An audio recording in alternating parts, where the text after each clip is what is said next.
देखिए क्वेश्चन है आपका कि ये आपका न्यूमेरिकल क्वेश्चन, ठीक है। तो यहाँ पर आपको सॉल्व करना होगा एग्जाम में, ठीक है। तो जो भी न्यूमेरिकल क्वेश्चंस आते हैं उसको आप अलग से सॉल्व करिए, क्योंकि न्यूमेरिकल क्वेश्चंस स्टूडेंट्स के लिए मतलब थोड़ा लगता है उनको कि टफ लगता है, वो नहीं सॉल्व कर पाते तुरंत। तो इसके लिए आपको एक ही काम करना है, ज़्यादा से ज़्यादा प्रैक्टिस करना है। जितना ज़्यादा प्रैक्टिस करेंगे, जितना ज़्यादा फॉर्मूला रिवाइज करेंगे, आपको न्यूमेरिकल क्वेश्चन उतना ही ईजी होते जाएगा, ठीक है। तो जैसे कि यहाँ पे क्वेश्चन है, for a binomial distribution the following information is given and P Q आपको गिवन है, ठीक है। अब आपको निकालना है वेरिएंस, ठीक है। तो वेरिएंस निकालने का फॉर्मूला क्या है, हम यहाँ पे लिखते हैं variance is equal to N P और क्यू, ठीक है। अब देखिए ये फॉर्मूला आप याद रखिए। अब अगर आपको यही क्वेश्चन में नंबर चेंज कर दे या कुछ अलग कर दे तो आपको ये फॉर्मूला काम आ सकता है, या डायरेक्ट आपको ये फॉर्मूला भी पूछा जा सकता है एग्जाम में। वेरिएंस से क्वेश्चन फॉर्मूला पे भी पूछा गया है, तो ये आपका इंपॉर्टेंट है, आप याद रखिए। वेरिएंस निकालने के लिए एन को पी से एन पी क्यू तीनों को मल्टीप्लाई करते हैं, ठीक है। तो सिंपली आपको क्या करना है, एन कितना है आपका 60, P कितना है 0.70 और Q कितना है 0.30। तीनों को आप मल्टीप्लाई करेंगे तो कितना आएगा, करिए, ठीक है। यहां पर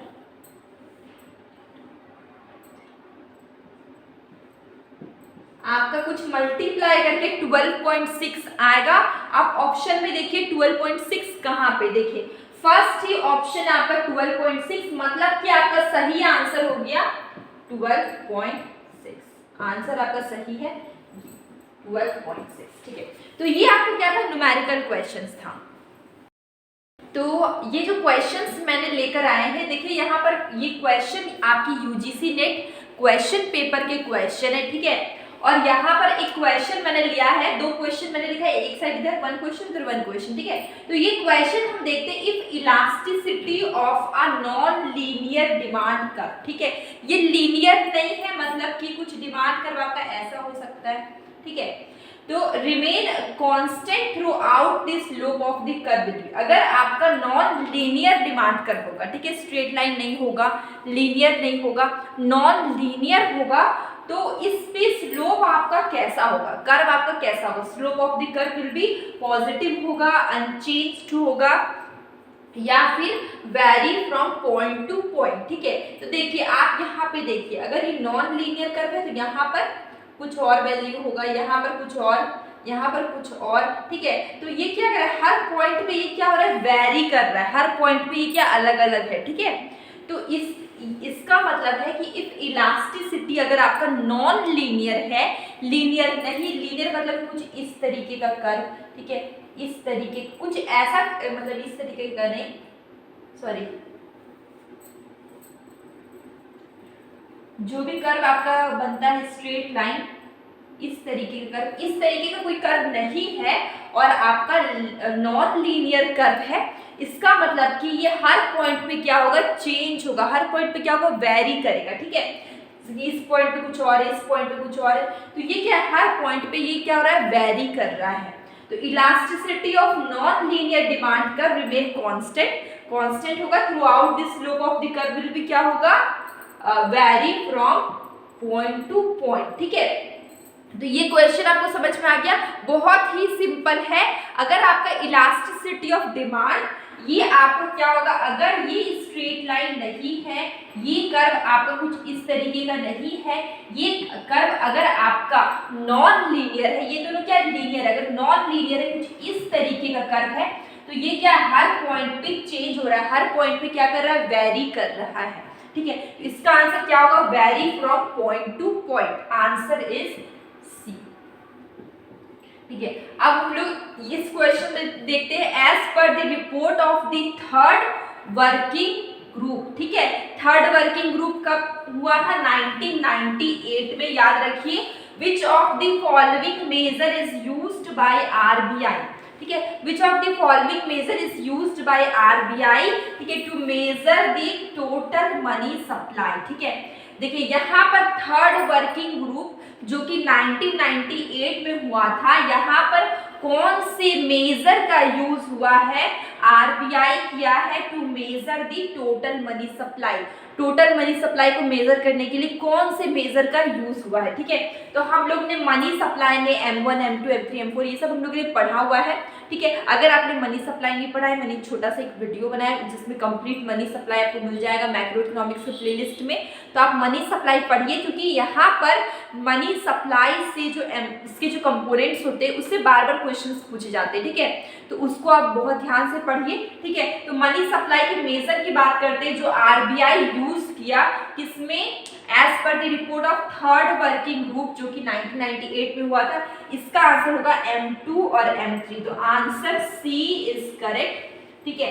M2 और M3 का यूज, M2 प्लस M3 का यूज हुआ था आपका टोटल मनी मेजर करने के लिए, टोटल मनी सप्लाई। ओके, देखिए ये जो क्वेश्चन है, ये क्वेश्चन आपकी अजम्पशन से, इसलिए मैं बार बार बोल रही हूँ, जितने भी माइक्रो इकोनॉमिक्स, मैक्रो इकोनॉमिक्स आप जो भी पढ़ते हैं, इंटरनेशनल थ्योरी जो भी आप पढ़ते हैं, इंटरनेशनल इकोनॉमिक्स, सब में आप अजम्पशंस को बहुत ज़्यादा ध्यान से पढ़िए। ये क्वेश्चन आपका डायरेक्टली अजम्पशन से ही पूछा गया, ठीक है। और कौन से चैप्टर का? ये ऑर्डिनल यूटिलिटी एनालिसिस, ठीक है। हम लोग ने दो पढ़ा था, cardinal utility and ordinal utility, ठीक है। तो अगर हम बात करें ऑर्डिनल यूटिलिटी एनालिसिस के, यहाँ पर क्वेश्चंस आ गए आपके अजम्पशन के, ठीक है। तो अगर क्वेश्चन आ जाएंगे आपके अजम्पशंस की ऑर्डिनल यूटिलिटी के, तो आपको अजम्पशंस याद होंगे, ठीक है। देखिए हम लोग अजम्पशंस देखते हैं। सबसे पहले consumers are consistent in their preference, ठीक है। कंज्यूमर क्या है? कंसिस्टेंट है उसके प्रेफरेंस पे, सही बात है, वो कंसिस्टेंट है, तो ये करेक्ट होगा आपका। अगर हम बात करें consumer can measure the total utility receive from any given basket of good, ठीक है।